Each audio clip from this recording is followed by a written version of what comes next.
It's a rookie GM. It's a rookie offensive coordinator. Maybe it will be Tyrod Taylor to start the season and then a rookie quarterback to take over. Yeah. And we've been down this road before with the Jets, and it didn't work out well. But I will say this. For those guys, it is really their first foray into in front of the national media. It's a big deal. You know, the Combine is a big deal for them. They're both there, which I appreciate it. And the fact that Aaron Glenn was a scout when he first started as getting back into the NFL after he was done playing, I could appreciate that he wants to be there. You know, Rob Saleh hadn't been there the last few years, and some coaches don't like to go there because they feel like they're badgered by other coaches for jobs and things of that nature, much like at the Senior Bowl. Sure. And they feel like this is really the scouts and the general managers that really need to be there. The coaches don't need to be there. But it really makes me feel that Aaron Glenn and Darren Muji really are on the same page, and they're trying to make sure that they have a consensus on players that they're looking at and that the type of players that they want. So that I do appreciate. But, yeah, I couldn't help but watch Darren Muji, as you pointed it out this morning, because I wasn't even thinking about it yesterday. And then this morning you pointed it out. And he has a thing about using his hands about everything. And it's almost like Kamala Harris-like. It's you know very, what I mean? It's politician-esque. It is. But I'm just telling you, like, he's grabbing things out of the air and bringing them together and you know, patting his heart. And I mean, it is. I didn't realize it watching him yesterday, but when I came in this morning and you said, "What do you think he's doing with his hands?" I said, well, look, this is the first foray into this. He'll learn because, you know, obviously somebody, well, you in this case, will bring it up, the fact that he uses his hands quite a bit when he talks. But it's like he uses his hands and not in a way that New Yorkers use their hands. Like he's using his hands in a full of crap politician way. And that's the thing that's bothering me about it, is the fact that he does this thing where he clenches a fist and then he clenches his other fist, then he brings them together. Like he did that twice, where he's like, so what we have is we got the coaches here, right fist.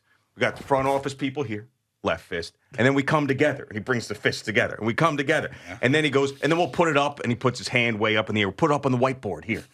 We got it up on the whiteboard here. And I'm like, stop!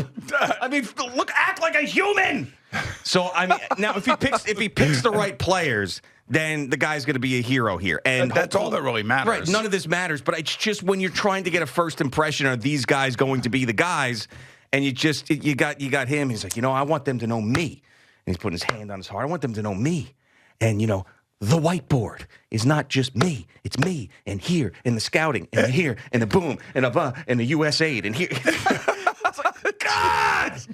And then, I understand what you're saying. Now that I went back and watched it, I didn't realize it when I saw it first. Well, what I said to you, too, is like, watch this and tell me what you think, you know? So I'm watching it and I'm laughing, and then you put it on and you're seeing the same stuff and you're laughing. Yes. Yeah, I know. I'm like, all right. It was like, so, I mean, these guys are all new to this, and they'll understand it, too. And the other thing, too, by the way, I would not believe anything that anybody says at any of these press conferences at the Combine. Nobody really wants to truly lay out their cards about what's going on and how things have gone down, especially like I heard Tiki and Evan were talking about this yesterday.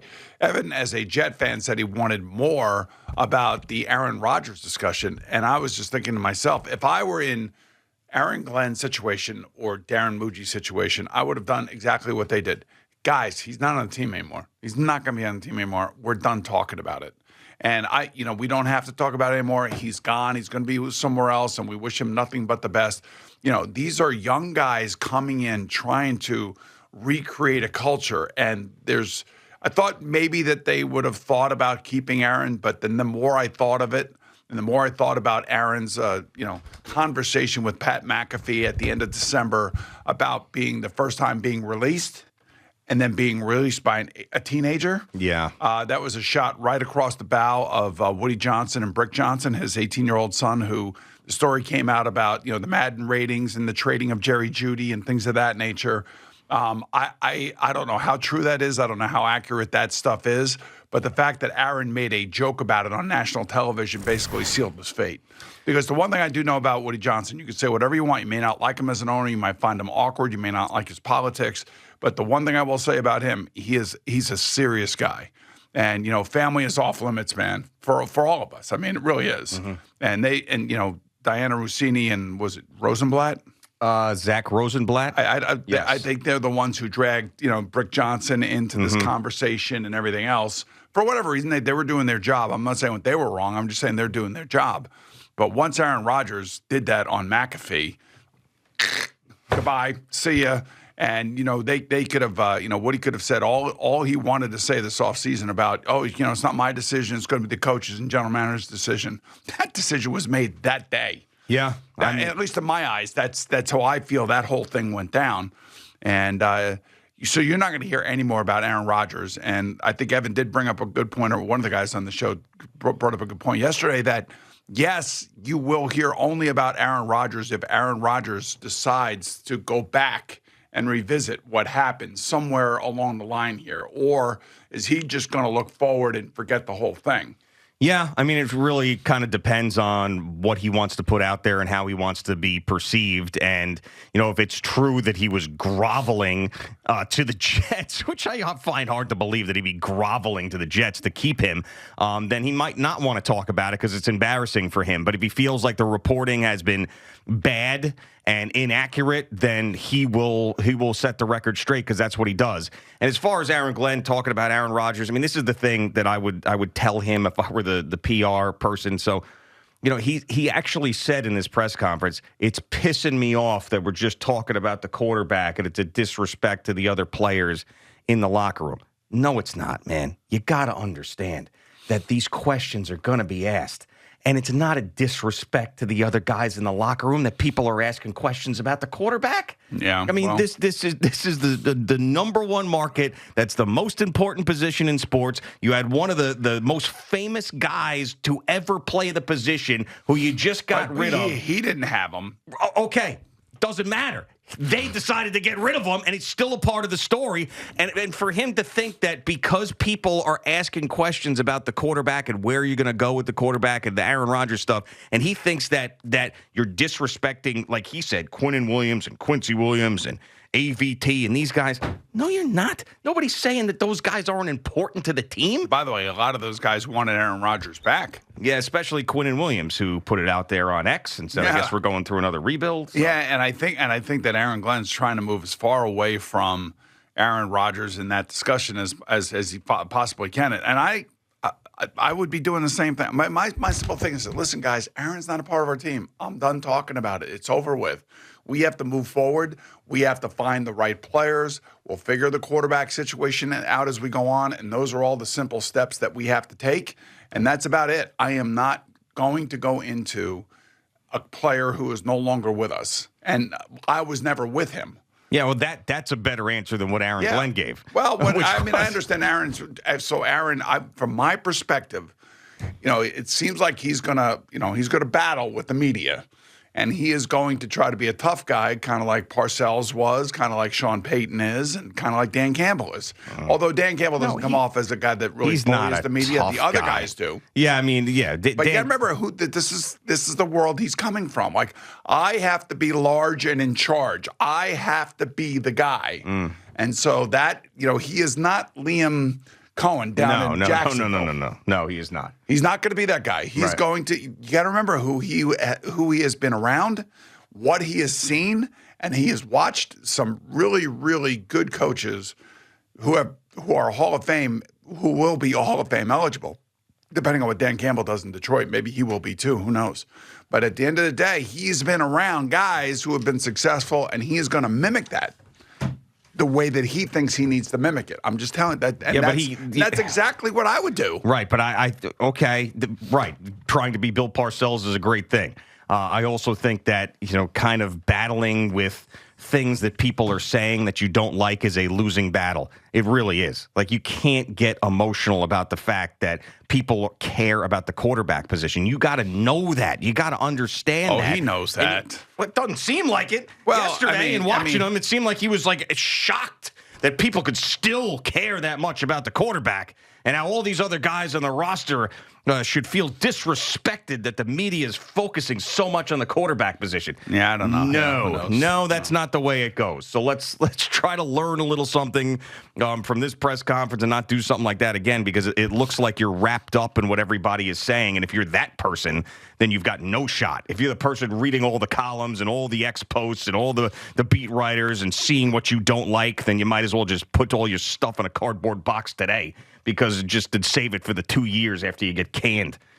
Got to forget about that stuff. Can't care about what the people are saying around you. You just can't. And not everybody who blocks out the media is successful, like Joe Shane and Brian Dable. They block out the media really well, and they haven't been successful. That's true. But they'd be less successful if they were paying attention to what everybody was saying. Yeah, and now at least we got a little bit of an update on Matthew Staford, especially from Sean McVay. Again, I don't believe anything anybody is saying right now. I wouldn't believe anything that anybody is saying right now. This is silly season in the NFL, and everybody's trying to get their ducks in a row.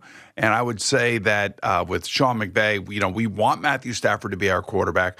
Well, if you want him to be your quarterback, then why are you allowing him to go and see what other teams would give him in a trade package?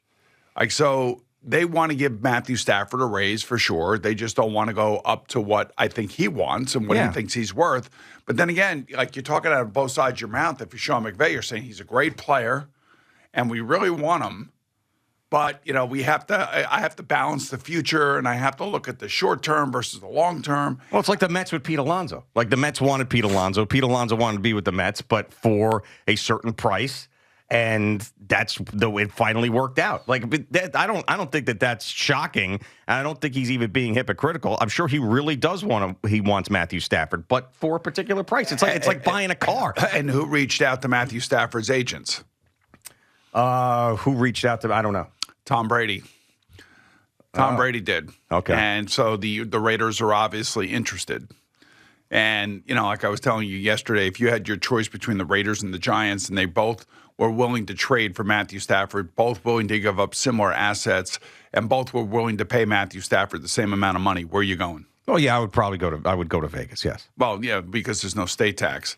Well, and also, I mean, I feel like the perception of the Giants right now is it's just a really bad spot in their organization. Like, they're a great organization over their history.